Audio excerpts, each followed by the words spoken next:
Hello everyone, GameDog here, and welcome to Let's Play Earthbound Zero, or I guess Earthbound Beginnings, whatever you decide to call it. I've always liked the name Earthbound Zero.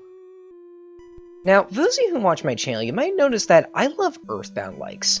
I love odd, strange, bizarre RPGs, and this is the series that started it all. Basically kicked off that whole like, subgenre.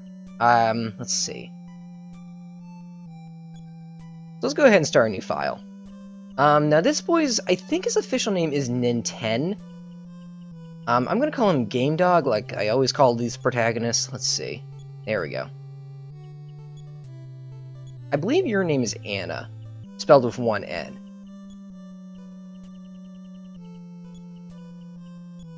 And your name, I believe, is Lloyd, spelled with two L's.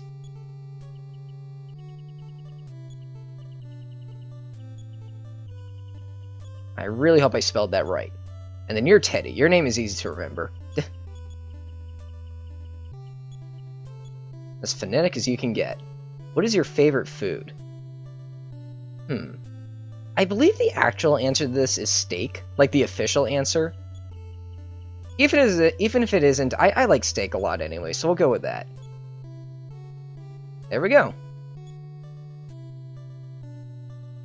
In the early 1900s, a dark shadow covered a small country town in rural America. At that time, a young married couple vanished mysteriously from their home. The man's name was George. The woman's name was Maria. 2 years later, as suddenly as he left, George returned. He never told anyone where he had been or what he had done. But he had began an odd study, all by himself. As for Maria, his wife, she never returned.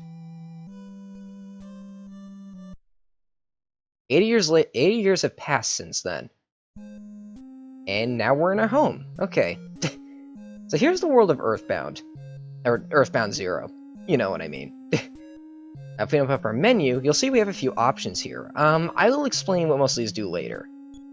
The other one really important right now is the check command. You can check various objects. There is no problem with this lamp. Or is there? And we are attacked by a giant lamp. Or by a living lamp. I'm not sure if it's giant. I don't think it's giant, but... you guys know I like my weird enemies in RPGs, so this is right up my alley. So anyway, this is the weakest enemy in the game. The lamp is not too special. The most it may do is get a critical hit and do like 3 damage or something, but this, you should never die to a lamp.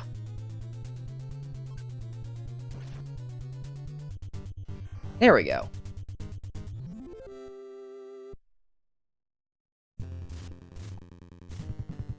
And now we have... Oh goodness, okay. Let's talk to you. Brother, I'm so scared. The lamp seems to be alive. Let's go ahead and help her. Now another option we get is we can actually check on the enemy. Offense 3, defense 5. It hovers in the air. Lamp's attack. Oh, okay. Doing that gets you a little bit of flavor text about the enemy. I wish it, say, like, showed their health or something, but unfortunately it just shows their attack and defense. As well as a little bit of flavor text, which does give you a little bit of a reason to check everything you can.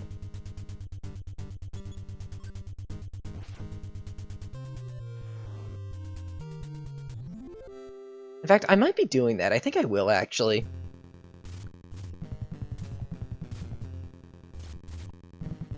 You can also hold down one of your buttons to run. I have a little bit of interesting trivia about the run button, but I'll talk about that later. Help me. Now this doll is alive. And this is the first boss of the game, the doll. GameDog check the doll. Offense 4, defense 5. It stares back at you. This enemy is marginally stronger, but like with the lamps, you shouldn't die to it.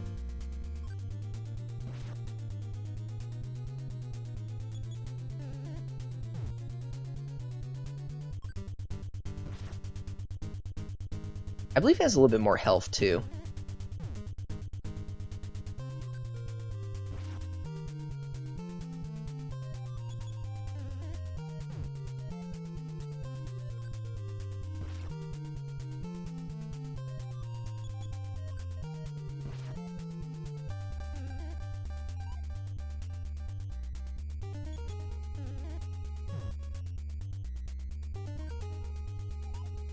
Oh, come on now.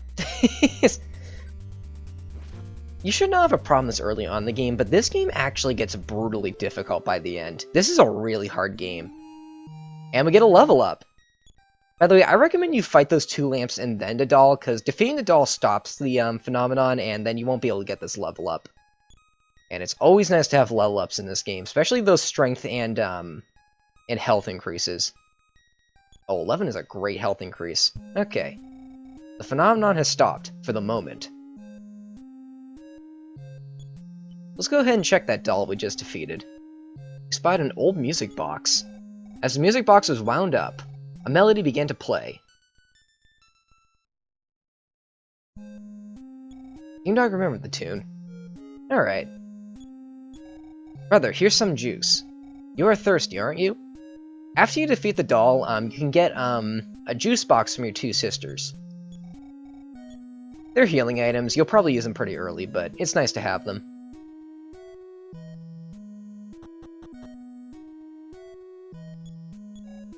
Game Dog, you alright? Egad, what is happening to our house? I wish your dad was here. Maybe... Telephone. Game Dog, please go get it. Well, ain't that convenient. Alright. This is your dad. Well, it seems like a poltergeist. I'm not exactly sure how to... But your great-grandfather studied PSI. You might find something in the basement to help. But I left the basement key someplace.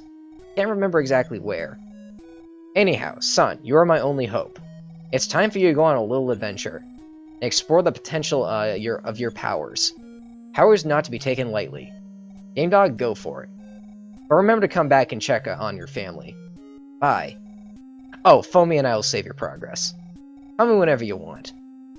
So yeah, if you find any phone in the game, you can call your dad and he will save your game for you. Okay, now I'm going to step outside for a moment, because where the key actually is on this dog. Oh, specifically his collar. You can converse with animals. Tell you a secret, why don't you check me out? So, Nintendo can talk of animals, somehow?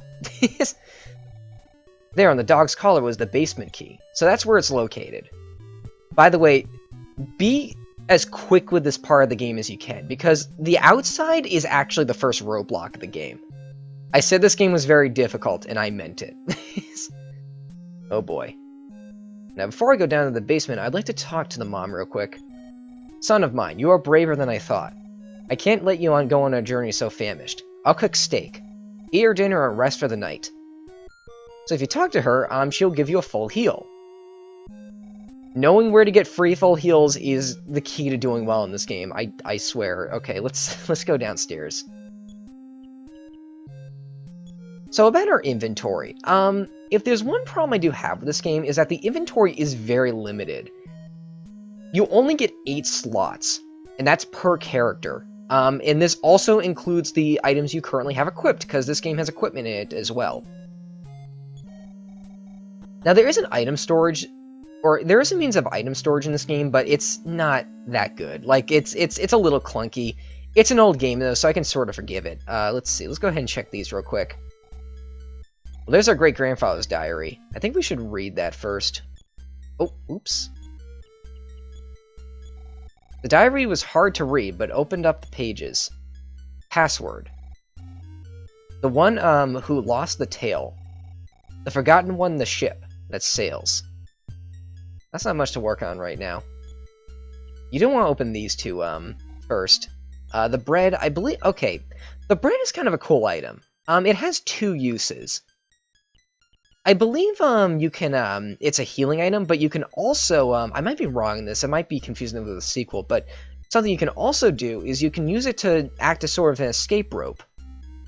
Actually, let me check real quick. Look. Okay to eat, but its crumbs can be used to mark your trail. Yeah, you can use it to actually get out of a dungeon, which is kind of cool. Kind of interesting how they turn that into a double use. And this is the item you really want. The plastic bat is your first equipment. Very, very important. So let's go ahead and equip that real quick. Alright, there we go. Now, you guys know my policy. I always like to keep the first episode short in case something messes up. However, next time, we will start our grand adventure. So I'll see you guys then. Thanks for watching.